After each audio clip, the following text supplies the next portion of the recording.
Hi student. आज का topic है हमारा नेक्रोसिस और एप्टोसिस। ये बहुत ही आसान, हम इसको आसान बना भी देंगे और बहुत ही इम्पोर्टेंट टॉपिक है। मोस्टली पेपर आपने देखे होंगे, इसमें नेक्रोसिस और एप्टोसिस का उसने पूछा होता है, what is necrosis, what is apoptosis और इनके मैकेनिज्म पूछे होते हैं। फिर मैं आपको एक सादी सी मिसाल दूँ।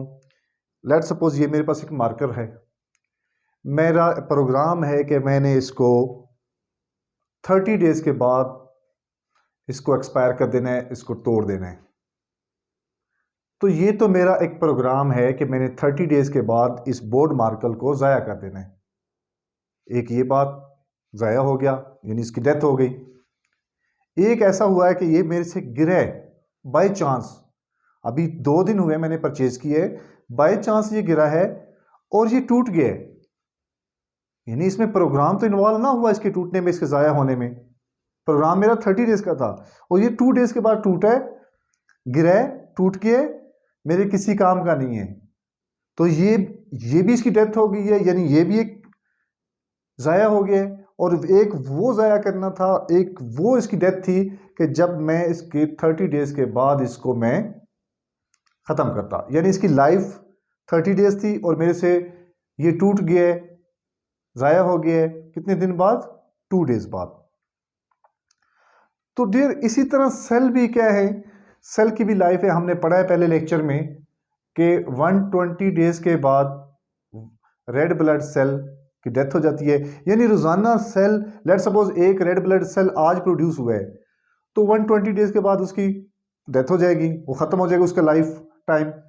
इसी तरह एक टुमारो प्रोड्यूस हुआ है तो साफ ज़ाहिर है वो एक दिन लेटर जाके उसकी डेथ होगी। एक यस्टरडे प्रोड्यूस हुआ था तो उसकी एक दिन पहले, एक एक मिनट अगर जो सेल पहले प्रोड्यूस हुआ है तो उसकी डेथ भी इसी तरह क्या होगी, वो अर्लियर होगी। जो लेटर प्रोड्यूस हो गया इसी तरह उसकी लेटर होगी। यानी सेल रोजाना की बेस पे मिलियन, थाउजेंड्स, यूं क्या है, प्रोडक्शन भी हो रही है और साथ साथ सैकड़ों में, नंबर्स में क्या है, डेथ भी हो रही है और साथ साथ प्रोडक्शन भी हो रही है। ये नहीं हो कि एक ही वक्त में पहले वाइट ब्लड सेल की डेथ होगी और फिर नहीं, हो सकता है जो आज प्रोड्यूस है उनकी परसों डेथ है, जो परसों कल प्रोड्यूस होंगे उसकी नेक्स्ट डे डेथ है। यानी ये एक रिपीटेड फिनोमिना है, प्रोसेस है नेचर में, जो अल्लाह ताला ने एक सेट पैटर्न हमें दिया हुआ है। हर जानदार को अल्लाह ताला ने एक सिस्टम में रखा हुआ है, उसके जितने भी बॉडी पार्ट्स हैं उसको चलाने वाली की ज़ात वही है। तो इसी तरह डियर लेट सपोज मुझे यहाँ पे कोई नीडल मुझे लग गई है और मेरे सेल की डेथ हो गई है। मेरे वाइट ब्लड सेल ने कब, उसकी डेथ कब होनी थी? 120 डेज बाद और 3 to 4 डेज बाद, और रेड ब्लड सेल की 120 डेज बाद। लेकिन नीडल लगने की वजह से, या मुझे कोई कट लग गया है, या कोई किसी कीड़े ने काट लिया है, या मुझे कोई इंजरी हो गई है, तो सेल की क्या हो गई है, डेथ हो गई है।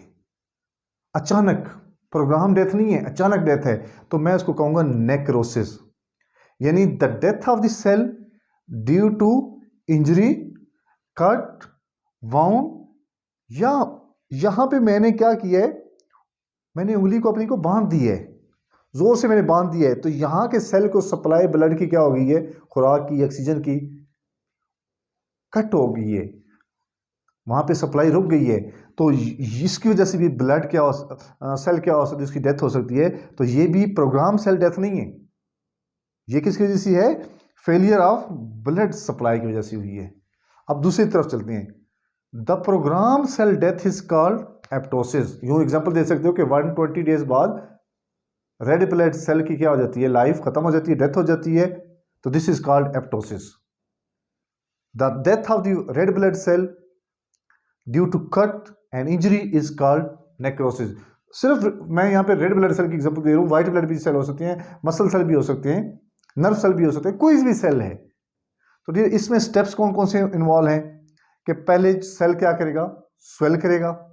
आपने देखा होगा कि जब हमें कोई कट लगता है, इंजरी होती है, तो हमें पहले स्वेलिंग होती है, स्वेल होगा, उसके बाद सेल रप्चर हो जाएगा, सेल बस्ट करेगा, सेल के अंदर टॉक्सिन रिलीज होगा, वही टॉक्सिन नेबरिंग सेल को भी क्या कर सकता है, डैमेज कर सकता है। यानी पहले के सेल की क्या होगी, स्वेलिंग होगी, फिर सेल रैप्चर करेंगे या सेल बर्स्ट करेंगे, और सेल के अंदर क्या क्या प्रोड्यूस होगी, सेल के अंदर टॉक्सिन मटेरियल भी प्रोड्यूस होता है, जो क्या करेगा, टॉक्सिन मटेरियल भी प्रोड्यूस होता है जो नेबरिंग सेल पे क्या करेगा, अटैक करेगा। तो अगर मैं इसकी फ्लो डायग्राम बनाऊं तो मैं ये पहले नॉर्मल सेल लिखूंगा।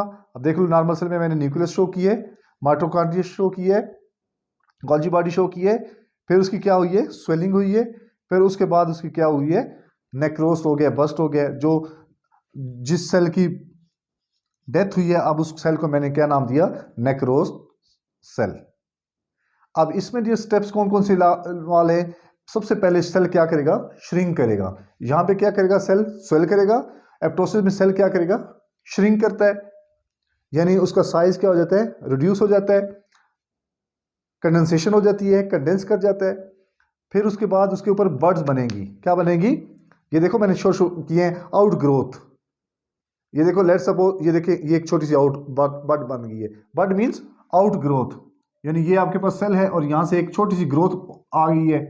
ये ग्रोथ, जिस तरह ये देखो मेरे नाक की, ये कान देखो, ये मेरे क्या है, आउट ग्रोथ लगते हैं। ये पूरा हेड रीजन है, लेकिन ये साथ में आउट ग्रोथ है। इस तरह की सबसे पहले क्या होगी, सेल पहले कंडेंस करेगा, फिर उसकी क्या प्रोड्यूस होंगी, बड प्रोड्यूस होगी, और उन बड को कौन खाएगा, वाइट ब्लड सेल। क्योंकि हमने कहा था जो ओल्ड ब्लड सेल होते हैं या जो डिफेंस का काम करते हैं वो कौन करते हैं, वाइट ब्लड सेल करते हैं। तो फिर ये फैगोसाइटोसिस होगी। हमने पहले लेक्चर में पढ़ा है कि सेल मेम्ब्रेन फैगोसाइटोसिस का करता है। तो उसके बाद वो क्या हो जाएगा, सेल क्या हो जाएगा, डिस्ट्रॉय हो जाएगा, यानी श्रिंकिंग होगी, सेल की श्रिंकिंग हो जाएगी, बड फॉर्मेशन होगी, और वाइट ब्लड सेल क्या करेंगे, अटैक कर जाएंगे उस सेल के ऊपर। उस तरह उसका खात्मा हो जाएगा, उस तरह उसकी डेथ हो जाएगी। किसके लिए ज़रूरी होती है, एप्टोसिस के लिए।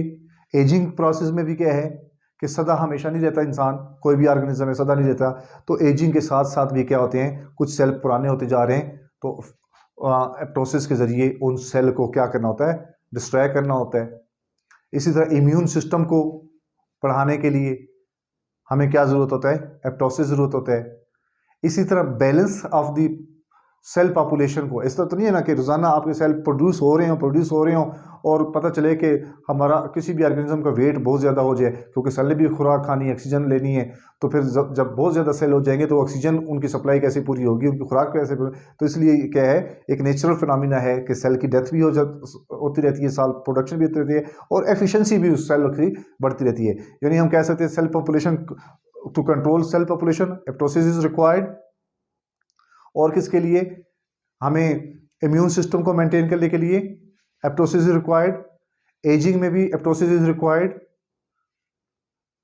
तो मैं उम्मीद करता हूं कि आपको समझ आ गई होगी। नहीं तो मैं एक दफ़ा दोबारा आपको रिपीट कर, नेक्रोसिस क्या है, the death of the cell due to injury. वहां पे स्टूडेंट से मैं अभी या भूल जाते हैं कि वहां पे मैं इंजरी लिखूं या द प्रोग्राम सेल डेथ लिखूं। तो मैं आपको एक दफ़ा एक हिंट्स दे रहा हूं, एन फॉर नेक्रोसिस और एन फॉर इंजरी में भी एन है, वाउंड में भी एन है, ठीक है। तो यहां से भी आप याद रख सकते हैं कि इंजरी में भी एन है, इनके भी स्पेलिंग में, वाउंड में भी एन है। तो आप यूं एन वाले के साथ रखना कि इंजरी और वाउंड वाला जो है वो हमारे पास क्या है, नेक्रोसिस। जो बकाया रह गया वो आपके पास क्या है, प्रोग्राम सेल डेथ में आ जाएगा। मैं उम्मीद करता हूं कि मुझे मेरा लेक्चर अच्छा लगा होगा। मजीद भी मैं आपके साथ इंशाल्लाह नई वीडियो के साथ हाजिर होऊंगा। अस्सलाम वालेकुम।